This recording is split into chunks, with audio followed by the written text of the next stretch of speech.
Bonjour à tous. Alors aujourd'hui, on va parler des suites.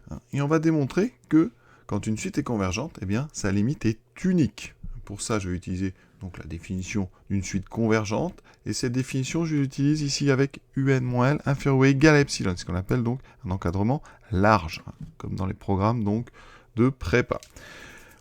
La même définition donc existe avec une inégalité stricte. Moi, je vais utiliser, vous voyez, la large.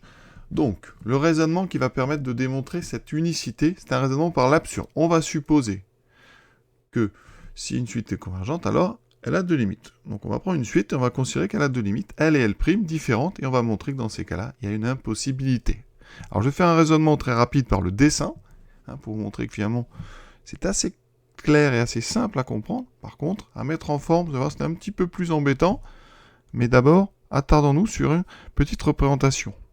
Sur donc une droite des réels, je place L et L' avec donc L et L' qui sont différents, et L est strictement plus petit que L'. Vous voyez, L est à gauche. L'idée, c'est qu'entre L et L', vous avez ici sur un espace. Et donc cet espace, on va l'appeler, donc ça sera en fait L' moins L. Et vous allez voir qu'on va jouer avec ce L' moins L. L'idée donc que la suite converge vers L, c'est quoi? C'est que quel que soit epsilon, vous pouvez trouver un rang à partir duquel vous allez être à une distance inférieure à epsilon de notre limite. Donc ça veut dire qu'à partir d'un certain rang, eh bien vous pouvez être sûr, vous pouvez comme ça prendre un intervalle centré autour de L dans lequel tous les termes vont se trouver. À partir d'un certain rang, tous les termes de la suite vont être dans cet intervalle bleu. La suite converge aussi vers L'. Donc à partir d'un certain rang, vous pourrez aussi bien faire un intervalle autour de L', d'accord, dans lequel tous les termes vont se trouver. L'idée, c'est que les intervalles que vous allez choisir, parce que vous pouvez choisir epsilon, vous allez choisir en fait ici un epsilon là, un deuxième epsilon ici, mais il va falloir s'arranger à ce que vos deux epsilon finalement eh bien, laissent un espace entre les deux, de façon à ce que les termes de la suite ne puissent pas être à partir d'un certain rang dans la zone bleue et à partir d'un certain rang dans la zone verte. Parce qu'il y a une impossibilité, ils ne peuvent pas être en même temps dans la zone bleue et dans la zone verte. Et donc, l'idée, eh bien, c'est de choisir epsilon 1 et epsilon 2 de façon à ce qu'ici, il y ait un espace entre vos deux intervalles. Donc, l'idée, c'est de couper l'espace entre L et L' en 3. Donc, on va prendre un premier epsilon qui sera donc l'espace L' moins L sur 3. Le deuxième epsilon, on va le prendre pareil. D'accord? Donc je vais refaire le dessin. Ça veut dire qu'ici, qu'est-ce que nous dit en fait la convergence? Je vais replacer L et L', donc ici L, L', à partir d'un certain rang qu'on va appeler N1. Donc, ici, pour tout N supérieur ou égal à un N1, qu'est-ce qu'on sait? Qu'au bout d'un certain moment, alors je vais couper donc ici en 3, vous voyez, on coupe en 3. Et donc ça veut dire que votre epsilon 1, c'est ça là. Donc votre premier intervalle, il est ici. À partir d'un certain rang, le rang N1, tous les termes sont là-dedans. On fait pareil avec L', parce qu'L', la suite converge, c'est notre hypothèse, elle converge aussi vers L'. Donc à partir d'un certain rang, qu'on va donc appeler N2, eh bien ici, tous les termes vont se situer dans cet intervalle centré autour de L' de rayon, donc toujours epsilon 1. C'est le même, epsilon 1 est égal à epsilon 2. D'accord? Donc, ça veut dire qu'ici, si on prend n, donc pour tout n, supérieur donc au maximum des deux, il faut prendre le plus grand des deux, donc ici on va parler de max donc de n1, n2, eh bien quand on prend n plus grand que le max de n1 et 2, on doit être à la fois, donc on l'a dit, dans notre zone verte, puisque n est plus grand que n1, et on doit être à la fois dans une zone violette, puisque n est plus grand que n2. n c'est le maximum des deux.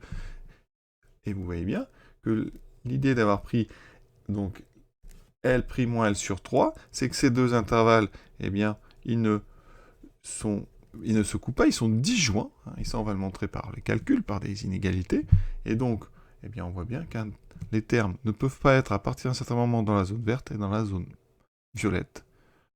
Et c'est ce choix, en fait, qu'on a pris, qui est pratique, d'avoir coupé en 3, ce qui fait que vous avez un tiers ici, un tiers là et un tiers là, et donc les deux intervalles ne se chevauchent pas, ils sont disjoints, et donc on a une absurdité.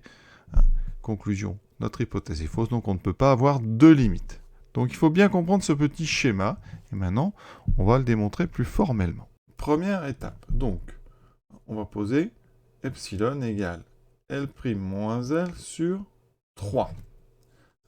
La suite UN, elle converge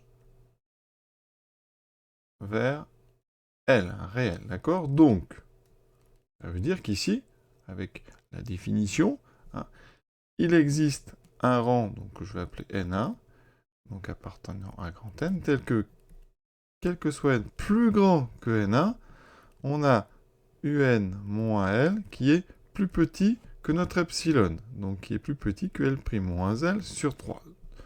Ensuite, on fait la même chose, UN converge vers L', donc il existe un rang que je vais appeler N2, d'accord, tel que quel que soit N supérieur ou égal à N2, eh bien la valeur absolue de UN moins L' est plus petite que L' moins L sur 3.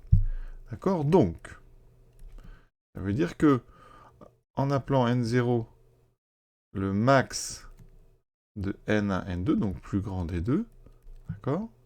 Donc avec ça, eh bien ça veut dire que quel que soit N supérieur à N0, on sait que on a à la fois UN moins L qui est plus petit que L' moins L sur 3, et UN moins L' qui est plus petit que L' moins L sur 3. Et maintenant, on va traduire ça et montrer qu'il y a une impossibilité. Maintenant, on va traduire ce système et montrer qu'il y a une incohérence. Donc, alors on peut faire soit avec des intervalles, soit des encadrements. Je vais rester sur des encadrements. Donc UN moins L est entre quoi et quoi? Donc il est plus petit que L' moins L sur 3. Tout ça, c'est à partir de notre N0, le max de N1, N2. Et donc ici, moins L' moins L sur 3. Le moins est devant le trait de fraction. Ensuite, ça veut dire qu'en même temps, UN moins L' est donc plus grand que moins L' moins L sur 3. Et ici, L' moins L sur 3. On va montrer ici. Alors, vous voyez, la première ligne, c'est la traduction du fait que à partir de N0, les termes sont dans l'ensemble vert ici, l'intervalle vert. La deuxième, c'est qu'ils sont dans l'intervalle violet. On va donc montrer que la borne max du vert est plus petite strictement que la borne min du violet. Donc ici, je vais m'attarder, pour limiter les calculs, sur cette partie-là. Et ensuite, celle-ci est montrée qu'il y a un petit problème. Alors, la partie donc jaune. Qu'est-ce que je dis? Que UN est plus petit que quoi? Ici, je vais ajouter L, donc L' moins L sur 3 plus L. D'accord? Et là, je vais l'écrire 3L sur 3, comme ça, je vais pouvoir facilement ajouter. Donc ça, ça signifie que UN est plus petit. Donc toujours à partir de N0. Ici, on a donc L' sur 3, et des L, j'en ai moins 1 tiers et 3. Donc j'ai 2 tiers de L moins 1 tiers de L'. Maintenant, ça c'était donc mon encadré jaune, et maintenant je m'occupe de l'encadré bleu. Ici, c'est donc moins L' moins L sur 3 qui est plus petit que UN moins L'. Donc je vais laisser UN de l'autre côté et UN. Alors ici, j'aurai donc L' moins L' moins L sur 3. Qu'est-ce que ça me fait ça? Alors j'ai ici 3L' sur 3, donc il me restera 2 tiers de L' moins 1 tiers de L. Et donc UN est plus grand que ce nombre. Maintenant, regardez. Ici, je vais appeler ça mon nombre L1. Ici, mon nombre L2. Je vais regarder la différence entre L1 et L2. D'accord? Je fais donc L2 moins L1. Ça me fait donc 2 tiers de L' moins 1 tiers de L, moins 2 tiers de L, donc plus 1 tiers de L'. J'obtiens ici 2 tiers de L' plus 1 tiers de L', ça me fait une fois L', et ensuite moins 1 tiers de L, moins 2 tiers de L, ça fait donc moins L. J'obtiens L' moins L, qui est strictement positif. Donc, mon nombre L2 est plus grand que mon nombre L1. Pourquoi c'est impossible? Eh bien, si je regarde ma première inégalité, UN, donc on a alors UN qui est donc plus petit donc, que L1, qui est strictement plus petit que L2, et L2 est inférieur ou égal à UN. D'accord? Ça, c'est, vous avez bien vu, ça, c'est mon inégalité ici jaune. Ça, c'est mon inégalité bleue. Et ici, j'aurais pu prendre une troisième, hein, celle-ci, ça sera mon inégalité verte. Et vous voyez que, comme ça, en mettant les unes après les autres, on a une impossibilité, parce que dans ce cas-là, UN serait strictement plus petit que lui-même. D'accord? Et là, c'est donc quelque chose qui est absurde. Hein, on a un vrai problème, hein, parce que on aurait UN strictement plus petit que UN, à partir d'un certain rang N0. Donc notre raisonnement est absurde, enfin notre hypothèse est absurde, donc on ne peut pas supposer que, enfin en tout cas, UN n'admet pas de limite, et donc on vient de démontrer que la limite ici, hein, quand elle existe, eh bien elle est unique. Vous voyez? Alors c'est pas évident, hein, parce qu'il y a des tiers, voilà. Donc ici, ça c'est un raisonnement qui est basé donc sur les encadrements ici. Donc j'ai traduit les valeurs absolues sous forme d'encadrement. Alors il y a une deuxième méthode, c'est de traduire ça sous forme d'intervalle. Alors je vais le faire, on a le temps. Et ça donne ceci. Je traduis donc ici la première valeur absolue. Donc ça veut dire que ici, UN, donc appartient à un intervalle donc, qui est centré en L, et de rayon L' moins L sur 3. Donc c'est L moins L' moins L sur 3, L plus L' moins L sur 3. Et ensuite, la deuxième me donne ici la même chose avec L'.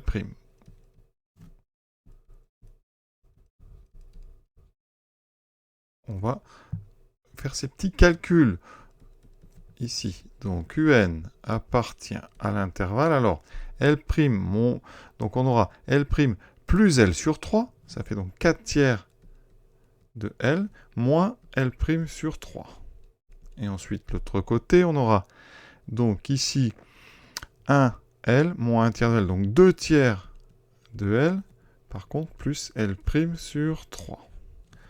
Le deuxième UN appartient donc à L' moins donc 2 tiers de L' plus L sur 3. Et ici, L' plus L' sur 3, donc 4 tiers de L' moins L sur 3. Donc, on peut dire que, pour tout n supérieur à notre n0, UN appartient à l'intersection, donc, de l'intervalle 4 tiers de L moins L' sur 3, 2 tiers de L plus L' sur 3, inter, donc 2 tiers de L' plus L sur 3, 4 tiers de L' moins L sur 3. Eh bien, on va montrer que ces deux intervalles sont disjoints en regardant, eh bien, ici, cette borne-là et celle-ci. Donc, on va faire la différence des deux. Alors, tout à l'heure, j'ai appelé ça L1 et L2, donc je vais continuer, ça, je vais appeler ça donc L1, L2, et je vais regarder la différence L2 moins L1. Qu'est-ce que ça me donne? Eh bien, c'est donc 2 tiers de L' plus L sur 3, moins 2L sur 3, moins donc ici L' sur 3. 2 L' sur 3 moins L' sur 3, il me reste 1 tiers donc de L'. Ici, moins donc 1 tiers de L. Il me reste donc 1 tiers de L'. Alors ça, c'est intéressant, hein, parce que l'idée du raisonnement, rappelez-vous, c'est qu'on a pris L et L', on a coupé en 3. Alors j'ai mal coupé, on a coupé exactement en 3, et on a construit ici un intervalle, ici, avec un rayon de 1 tiers, et un deuxième intervalle avec un rayon de 1 tiers. Donc la distance entre les deux, c'était 1 tiers de L' moins L, et c'est ce qu'on trouve ici. Ici, cette distance, enfin, cet écart est strictement positif, d'accord? Ça veut dire que le max du premier intervalle est plus petit strictement que le min du deuxième. Et donc ça, eh bien, ça veut dire que l'intersection des deux, c'est l'ensemble vide, et donc, eh bien, il y a un problème. UN, eh bien, il est nulle part. Et donc, par l'absurde, notre hypothèse est fausse, et donc on n'a qu'une seule limite possible. Voilà. Donc, cet exercice, donc cette démonstration, très très jolie, hein, est terminée. Alors elle est importante parce qu'on va s'en servir pour montrer d'autres petites choses. Hein, voilà, donc j'espère que j'ai été clair. Donc à vous de choisir entre les encadrements, les intervalles. C'est très joli avec les intervalles. Après, il y a pas mal de petits calculs. Il faut réussir à poser ça sur une feuille. Voilà, j'espère que vous avez bien compris. Je vous souhaite une bonne fin de journée à tous et à bientôt.